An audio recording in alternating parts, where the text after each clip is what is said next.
Hello my dear friends, you're in the Military Summary channel, and today we will discuss the situation in Ukraine on the 26th of August of 2023. Today we have a lot of very interesting updates, so let's start. But before we start, I would like to discuss with you, to compare with you probably the most important question, and probably to get the answer to the most important question: when the Ukrainian greatest counter-offensive operation is going to be ended. Whether this offensive operation can be endless, or maybe tomorrow or the day after tomorrow the Ukrainians will be collapsed or the Russians will be collapsed. Basically, I believe that everybody wants to get an answer to a simple question: at what point currently the Ukrainians are, or the Russians? And to understand the situation, to get the answer to this question, we can compare the Ukrainian greatest counter-offensive operation with the Wagner assault operation of Artyomovsk and Solidar. Because basically these two operations, like when Wagners were storming Bakhmut and Artyomovsk, and when the Ukrainians started their greatest counter-offensive operations, these two operations are the same operations. They have a lot of common things. The only difference between these two operations is that Wagner offensive operation is, of course, a little bit smaller, maybe not even a little bit, but few times smaller in comparison with the Ukrainians. And the Ukrainian greatest counter-offensive operation is, let's call it Wagner offensive, but in multiple times bigger. What does it mean? First of all, let's remember one more time the Wagner offensive operation. And if you remember, when they just started in November and December and something like this, when the Yakovlevka, the small settlement, fell, and after that the Ukrainians got the access to Solidar, the Russians, Wagners, were operating on the very broad front line, starting from Kurdyumovka and ending in the vicinity of Solidar, in this area. This is exactly the front line that Wagners were operating on. Very big front line. The Wagners have a lot of forces. They managed to recruit a lot of prisoners during the October and September.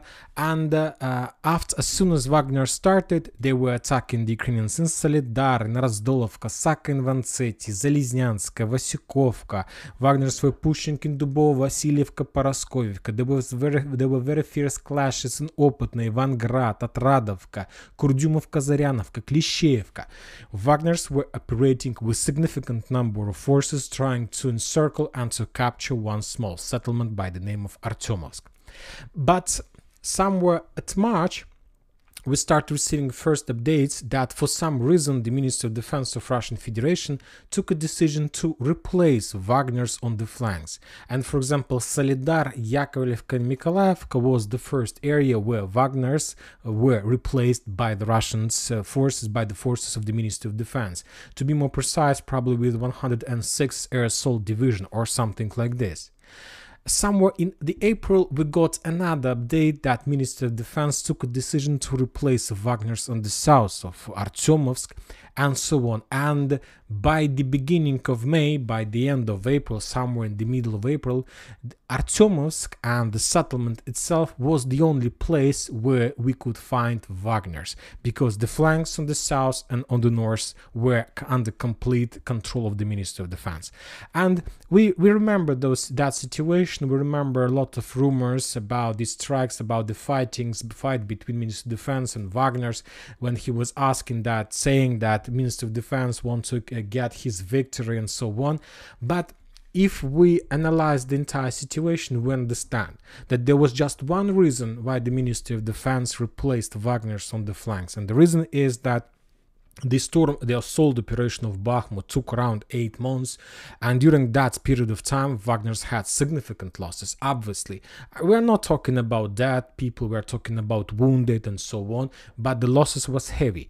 And basically, by the April, Wagner, let's say by the first update, when the Ministry of Defense took a decision to replace their forces on the flanks, Wagner didn't have enough of manpower to control this big front line from Berestova to Kurdyumovka. And that's why the military authorities of Russia took a decision to shorten the operational area of Wagner, and according to the standards, according to the number of forces that Wagner had at this or that point of time. And when due to significant losses of the storming city, at some point in the April, Wagners were replaced also in Paraskovievka, Dubovo-Vasilievka, and they were operating just in Bakhmut. Not because of fights with the Ministry of Defense, but because of and due to the number of forces that Wagner's had by the end of April. Now let's talk about the Ukrainian greatest counteroffensive operation. For example, that operation that Ukrainian, as we call this operation greatest, started on the 4th of June, and the Ukrainians had a lot of waves of attacks, lots of points of pressure. The Ukrainians were trying to develop their offensive operation in direction of Zhiribyanki, Petykhatki, Lugovo, and this area. The Ukrainians started and still try to penetrate the Russians' defense belt on the Bradley Square in the south of Orekhov.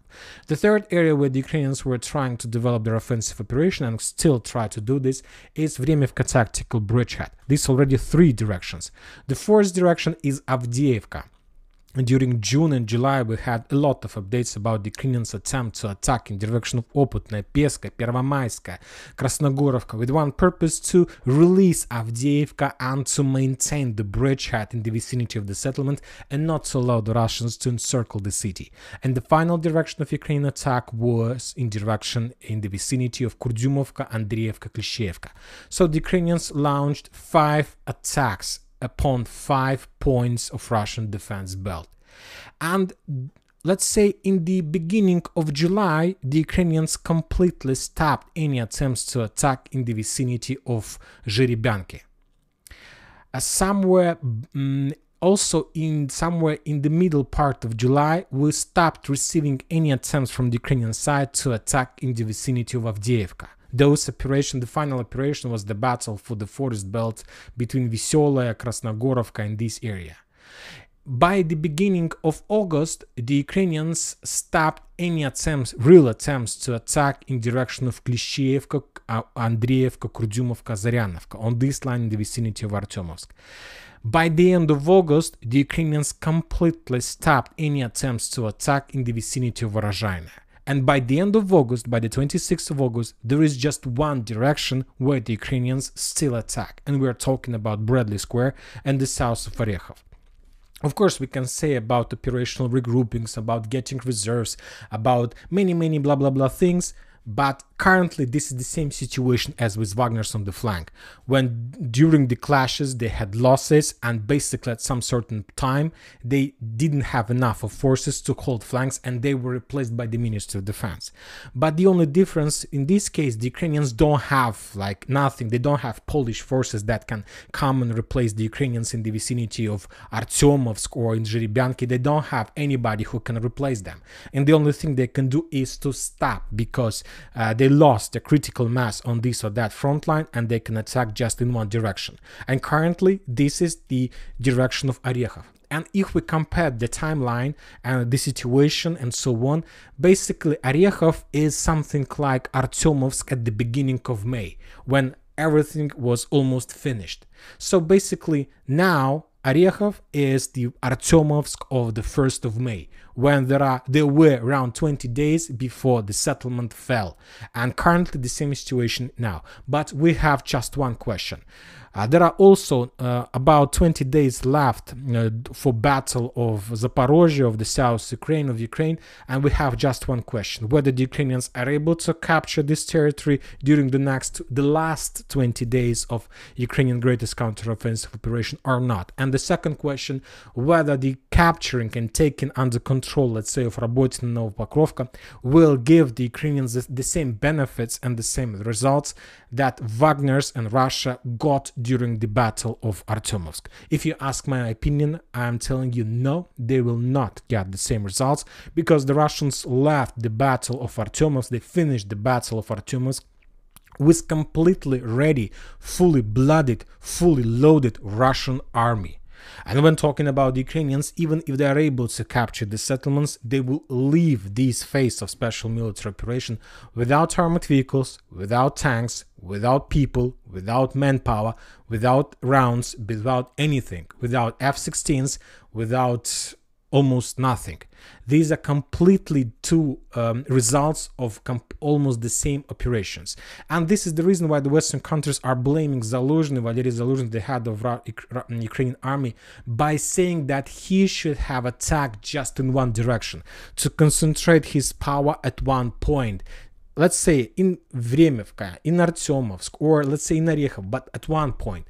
But Zaluzhny took a decision to stretch his forces and to create 5 waves of attacks, and he haven't managed to achieve success at any point. Of course, we can talk about some results on Vremivka tactical bridgehead, but yet it's just ruins, and there is no tactical or even operational benefits from these positions that Ukrainians probably will be forced to leave during the next half a year or something like this. Now let's move to Robotyne. This is the analysis, and we see that Ukrainians tried to use the same tactics of Wagner's, but something went wrong. Now we're going to continue with Robotyne. Today we got a lot of very interesting updates from this bridgehead. The Russians are saying that they continue counterattack the Ukrainians in Robotyne, trying to force them to step back, to leave the central part of the settlement, the northern part of the settlement, and so on. But the Russians are not providing us any video or photo geolocations of that. When talking about the Ukrainians, we know that Ukrainians continue pushing, and we had updates. For example, we got these updates today that Ukrainians managed to reach this defense belt, and currently the Ukrainians control, maybe they're not controlling, but at least they have their infantry on this line right in front of Novopokrovka. And basically everything that behind them is without the territory that behind them without Russian troopers. And this gives the Ukrainians possibilities to demine this area and to develop these positions in their favor. Furthermore, we got those videos how the Russians were bombing the Ukrainians on this defense belt. We will not watch the videos till the end because of losses and killing people and killing soldiers by the FEP drone strikes. So 2 geolocated positions, 2 geolocated videos that confirms the Ukrainian presence in this area. Furthermore, important update. Today, today the Ukrainian sources also published 2 probably the most important videos that at least explained everything to me.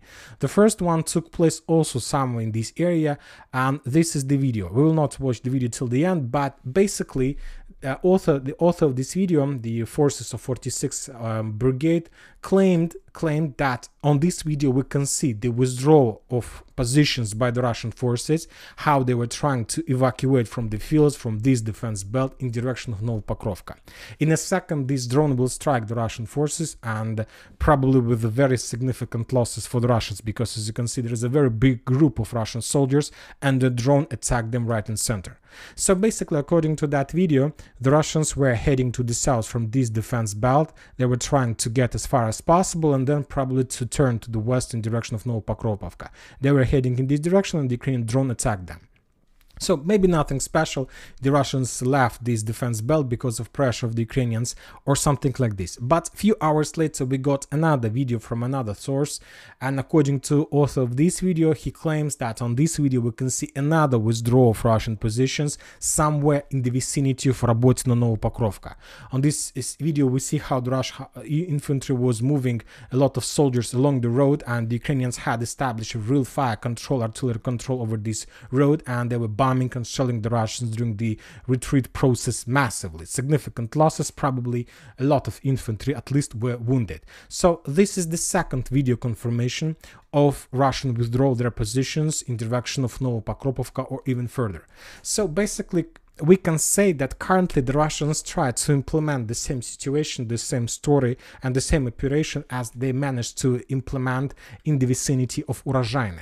If you remember, a lot of sources were saying that the Russians are counter-attacking on Urozhaine, they captured the southern part, they forced the Ukrainians to step back to the northern one, and there are clashes in the gray zone in the central part. A lot of things just with one purpose: to give the Russian soldiers, the rear guard forces, time to secure the road before the main forces leave the territory. And as soon as the Russian completed evacuation from Urozhaine, they confirmed that that was an operation. They were trying to win some time. They were trying to win some time for the forces. We got a lot of videos how the Ukrainians were bombing the Russians on this road with the cluster rounds. And basically, we see the same situation in Robotyne. From one side, the Russians are saying they're counterattacking and forcing the Ukrainians to step back. We have a lot of geolocated videos of destroyed Bradleys. Ukraine destroyed Bradleys, that Ukrainians are trying to send more forces to increase the pressure, the Russians control the roads and so on, but basically the forces are leaving the settlement. This settlement from Russian doctrine is useless. They don't need to control this area. The continuous defense of the settlement will increase probably multiple times the Russian losses if they continue controlling and trying to control the settlement. So now they started this operation to withdraw in direction of Novopokrovka. One more time. Most of the sources are saying that the Russians are counterattacking and trying to force the Ukrainians to step back from the northern part. But yet we haven't received even a single confirmation of Russian infantry in the northern part of the settlement. This is very important to understand. And one more time, this is the special operation to win some time, to withdraw these positions and to reduce the level of losses from the Russian forces. From the Ukrainian side, we got a lot of from the Russian side, we got a lot of updates about destroyed armored vehicles in the fields. We have the first confirmation, or not visible confirmation, of damaged strikers somewhere among the fields, among the trenches. We have the video of destroyed Ukrainian Kazakh who was heading to the south, light vehicle with infantry or probably with some munition, but he was destroyed with an anti-tank missile. And we have the videos of bombings of shelling the Russian positions in the vicinity of Robotyne that was made by the 46th Air Mobile Brigade, which also confirms that Ukrainians started checking and testing the Russians' defense belt in direction of the settlement by the name of Verbova, because the next step of the Ukrainian forces, if there going to be any next step, is going to be Verbova. But I'm not so sure that Ukrainians have enough of manpower to continue any offensive operation and any clashes in this area after Robotyne and after Novopokrovka. Also today, there was a very interesting case in the vicinity of Orekhov. Both sides, either the Russians and the Ukrainians, published the same video, and both sides, either the Russians and the Ukrainians, claimed that they managed to shut down enemies Su-25. This video was published by the Ukrainians, and they reported that they shut down Su-25, and then the Russians a day after published the same video and claimed about the same situation, that they managed to shut down the Su-25. Very interesting situation, very difficult to understand whom the Su-25 belonged to. Anyway, the battle continues, but I'm not so sure that Ukrainians will be able to restore their forces very fast after the end of the battle of a small unknown village between Orekhov and Tokmak. The Russians reported that as a result of fierce clashes in this area during the previous 24 hours, the Ukrainians lost another 115 soldiers and 11 armored vehicles. When talking about the Vremivka tactical bridgehead, we see complete reduce of any activity on this bridgehead. Just artillery drills, just drone strikes, just bombings and shellings. For example, in this video we see how the Russians making some reconnaissance operation, just regular checking, regular control above the city. They mentioned the Ukraine M113, and after they discovered, they made just a regular strike, nothing special. The Ukrainians from their side tried to evacuate the damaged equipment between the fields, because during the previous wave they sent a lot of armored vehicles that were destroyed or damaged, and most of them still the Ukrainians have possibilities to repair, because a lot of armored vehicles were just dropped by the infantry when the Ukrainians saw any artillery strikes on the fields that they were located. And now the Ukrainians tried to find a solution how to evacuate tanks, armored vehicles, light vehicles, then to repair them and to send back to an army. The Russians understand the situation, they control the fields and try to destroy as much as possible Ukrainian engineering equipment, because the Ukrainians don't have enough of these types of weapon like engineering equipment. For example, on this video we also see how the Russians discovered completely normal tank T-64 that was abandoned by the Ukrainians somewhere among the fields. The Russians also could evacuate the tank, but this tank was too close to the Ukrainian positions, and they took a decision to destroy, because it's better than to give the Ukrainians possibility to evacuate this armored vehicle.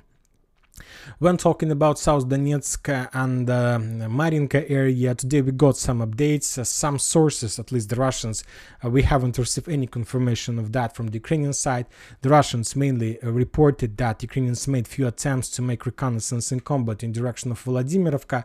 I'm not saying that that was a real offensive operation, just few commandos and reconnaissance team were moving along the forest lines. The Russians discovered them, and as a result of artillery strike, the Ukrainians were forced to step back. Furthermore, the Russians published a very interesting video of how they managed to establish complete Lancet control over the roads that goes to Ugledar. On this video we see how the Ukrainians were trying to redeploy their forces to Ugledar, but that track was discovered by the Russians and destroyed as a result of Lancet strike. Very interesting video. We see that Ukrainians have their logistic possibilities are reducing almost every single day, not because of like a better weapon, but because of the fact that the Russians are able to produce a lot, and they're producing more and more Lancet every single day.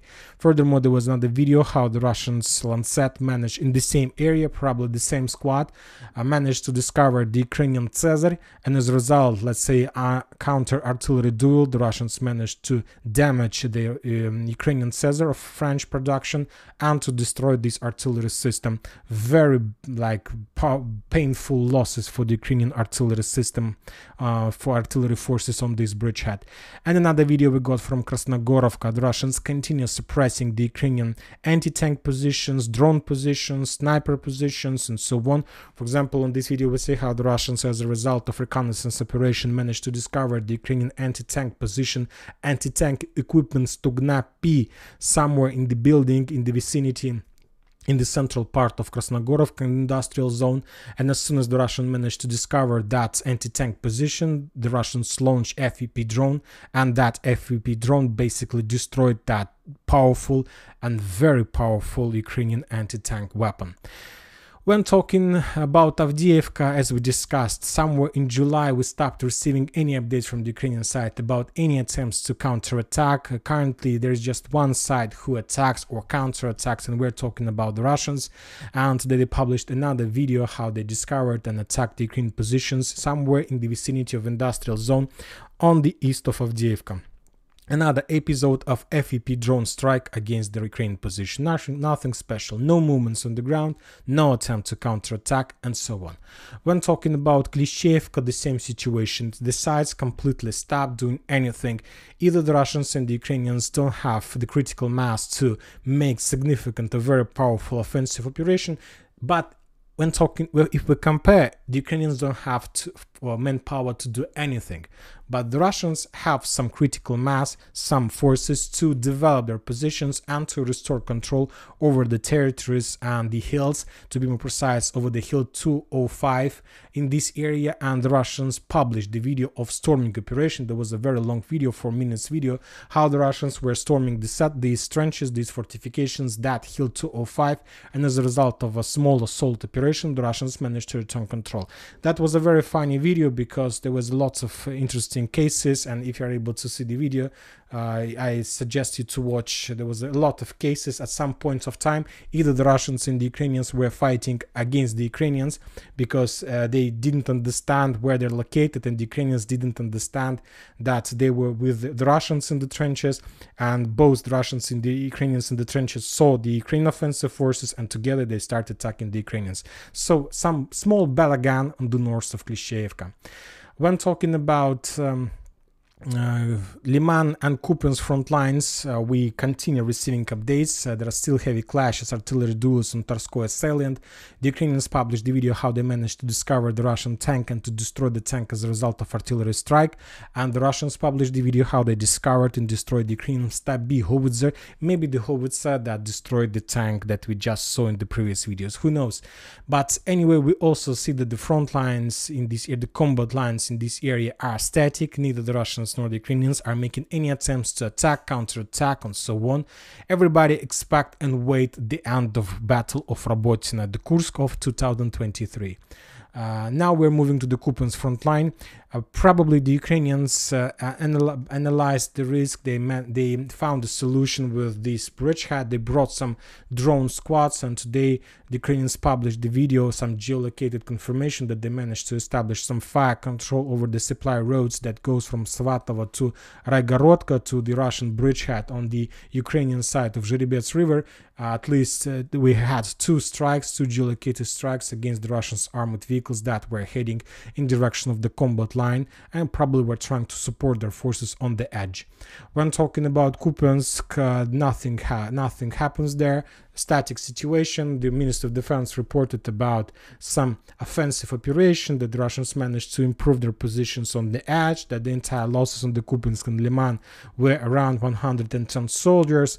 We got just one geolocated video how the Russians managed to destroy another Ukrainian howitzer Paladin M109 as a result of counter-artillery duels. So as you can see, that we have now just one combat line, just one important battle, and we are talking about the Battle of Robotina. On the Kherson, the same situation, just regular counter-attacks, counter-artillery duels, and so something like this. But today we got also very important update from Sumy region. For example, some Russian sources started speculating or probably spreading some real updates that today, in the vicinity of Sumy, was discovered something like fighting between Russian commanders' reconnaissance team and Ukrainian forces. And when talking about Sumy region, this is not the first attempt of the Russian side to send some reconnaissance team in this area. If we increase the number of updates since the beginning of August, we had at least 3 confirmed cases of Russian reconnaissance team in this area. This was the first one, took place in the beginning of August, how the Russian reconnaissance team entered the checkpoint stronghold of Ukrainians, and as a result of very fast attack, they destroyed the entire Ukrainian position. Another operation took place a little bit to the north, and currently we got another update about the clashes in the vicinity of Sumy. Furthermore, the Ukrainian sources reported today that they were forced to redeploy the forces of 30th Jaeger Brigade in the vicinity of Kupiansk as close as possible to possible area of Russian offensive operation, because more and more sources are saying of upcoming Russian greatest offensive operation, and some activity of Russian reconnaissance team in Sumy tells me or confirms that probably this region is going to be the area where the Russians will try to attack as much as deep as possible in direction of Dnipro in Kiev, and some forces probably will try to encircle Kharkiv from the north and from the west. And that's it for today. Military Summary channel reminds you to condemn any violence in the world. Thank you for watching. Subscribe to my channel, put your likes, join my Patreon, and have a good day. Bye bye.